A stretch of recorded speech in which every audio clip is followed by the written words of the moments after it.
God of War sweeps most of the DICE awards, Sony saving stuff for a PlayStation showcase, Konami to have MGS3 Remake and Castlevania at E3, new PlayStation Plus catalog games leaving soon, all that and more in today's PlayStation news. Let's get to them. God of War sweeps most of the DICE awards.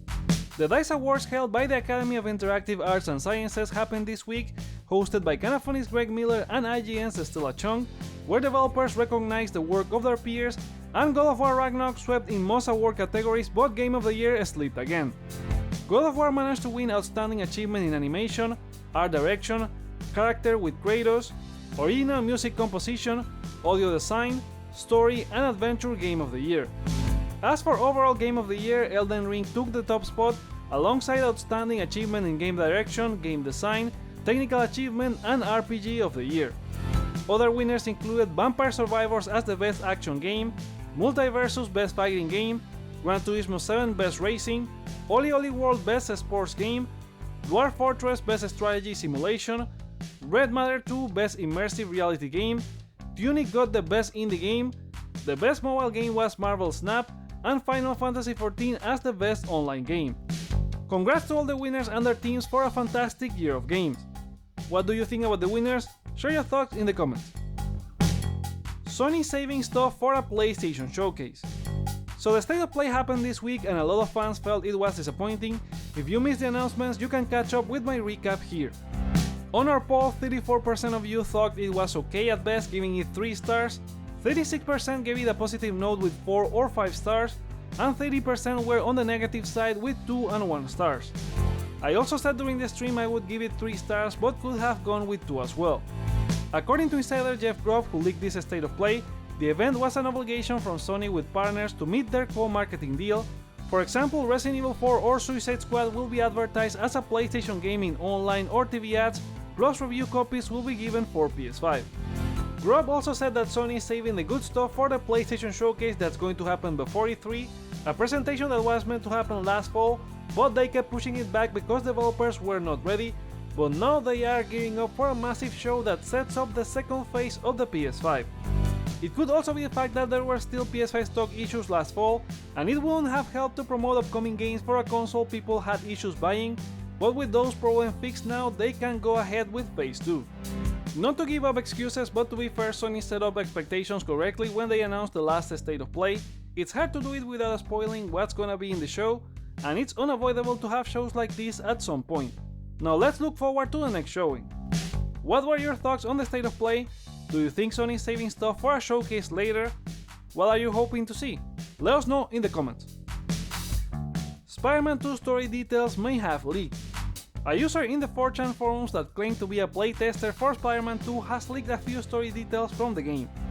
It's 4chan, so obviously take it with a grain of salt, and in any case this turns out true, here's your spoiler warning to skip to the next part of this video with the timestamps in the description below. The user said the game looks amazing and can't wait for people to see it. There are a few hitches, but it appears to be past the beta phase. Very early in the story, both Peter and Miles are going around the city looking for a guy with a green ski mask who looks a lot like the Sin Eater. The Sin Eater is a serial killer in the NPD, and Eddie Brock was responsible for misleading the NPD as he interviewed and exposed someone else as the Sin Eater, while Spider-Man later revealed the guy's true identity.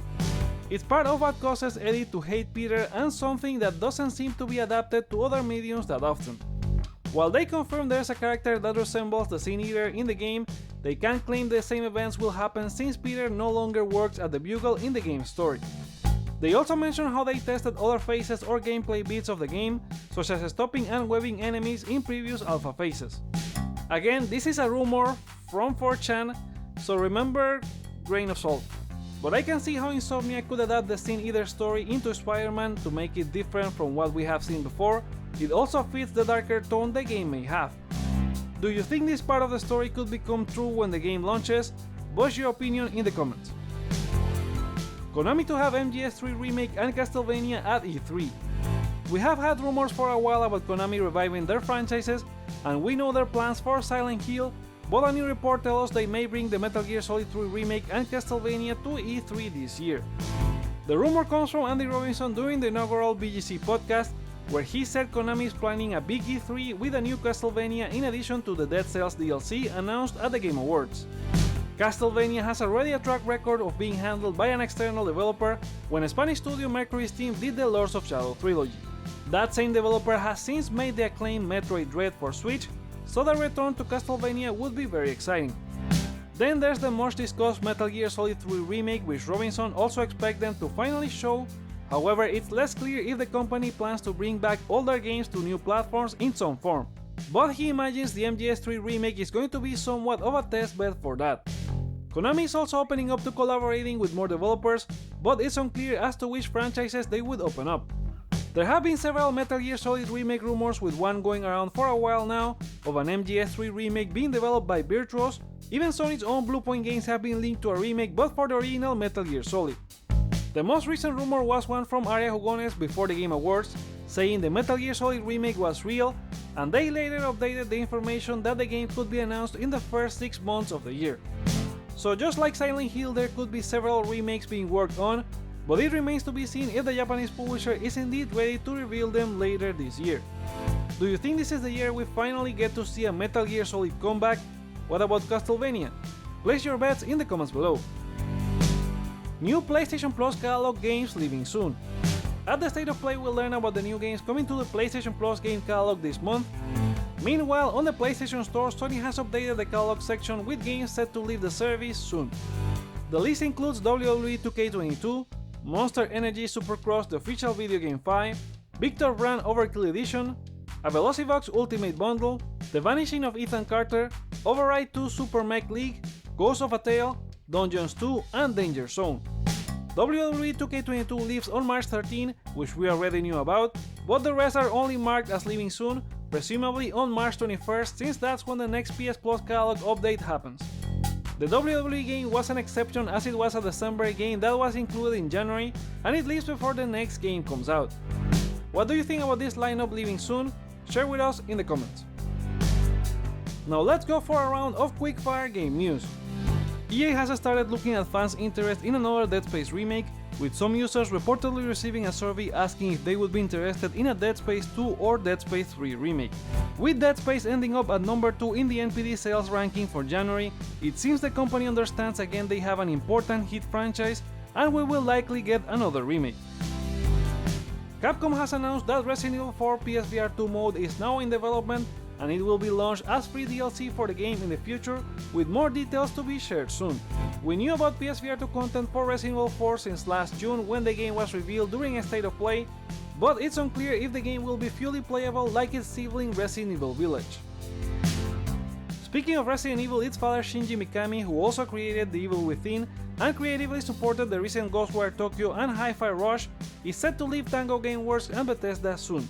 It was reported by True Achievements after getting a copy of a company-wide email announcing the founder's departure after 12 years of work, which Bethesda later confirmed. It's unknown what's next for him, but it would be amazing if he joined back Capcom or maybe a Sony studio.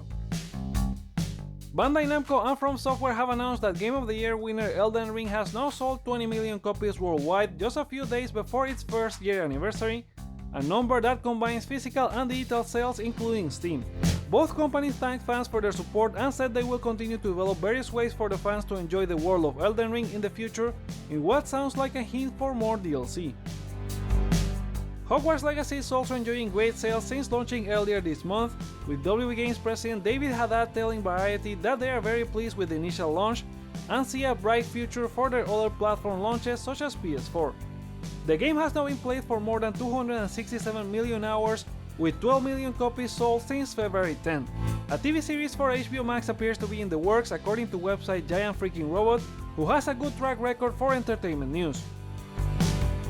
In other WB news, the company confirmed during an earnings call on Thursday that Mortal Kombat 12 is in development and will release later in 2023.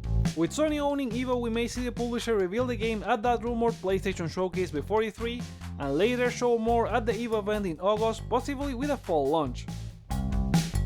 Life is Strange studio Dontnod has several games in the works, including Harmony Fall of Reverie announced recently, and Vanisher's Gods of New Eden, the French studio has said they are also working on a large-scale action RPG that will represent a step up in their production values in order to create a richer game in terms of mechanics and immersion. They cited 2018's Vampire as an example of one of their intellectual properties in this vein. Ubisoft has released a new patch for Assassin's Creed Syndicate on PlayStation, which will fix the game flickering issues that held the title from being fully playable on PS5. The game is currently part of the PlayStation Plus game catalog and hopefully means more people get to play it. It's one of the best Assassin's Creed games.